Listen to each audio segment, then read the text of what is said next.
savais qu'en agribusiness, tu peux générer 30 millions de chiffre d'affaires et finir avec zéro bénéfice? Parce que chiffre d'affaires ne veut pas dire bénéfice. Dans cette vidéo, tu dois découvrir pourquoi tu dois toujours analyser le bénéfice avant d'investir. Et je vais te donner un exemple concret qui va changer ta façon de choisir tes projets.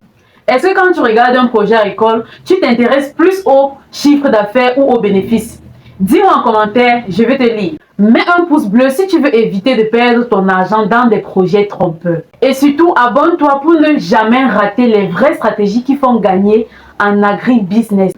Tu sais, j'ai moi-même investi dans des projets qui brillent par son chiffre d'affaires, mais au final, j'ai presque rien gagné. Depuis ce jour, j'ai compris une chose, seuls les bénéfices comptent vraiment. La différence entre chiffre d'affaires et bénéfice. Le chiffre d'affaires signifie le total des ventes, tandis que le bénéfice signifie ce qui te reste après avoir payé toutes tes charges. Prenons un exemple simple. Un projet de pastèque peut te rapporter 15 millions de chiffre d'affaires. Mais si tu dépenses 14,8 millions pour produire, ça veut dire que ton bénéfice n'est que 200 000 francs. Voici l'erreur des débutants.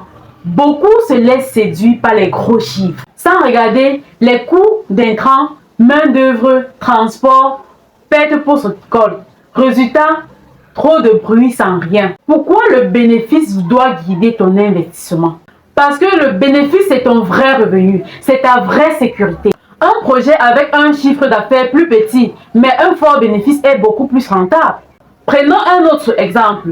Nous avons un projet de poulet de chair avec 10 millions de chiffre d'affaires et un bénéfice de 1 million. Et un autre projet de maraîchage diversifié avec un chiffre d'affaires de 4 millions de francs CFA et un bénéfice de 2 millions. Conclusion, mieux vaut un projet qui génère moins mais te laisse plus d'argent en poche. Alors, je suis sûre que tu vas te demander, Mélissa, comment choisir intelligemment mes projets agricoles? Toujours demander combien je gagne net. Fais un budget prévisionnel clair. Comparer plusieurs projets avant de te lancer.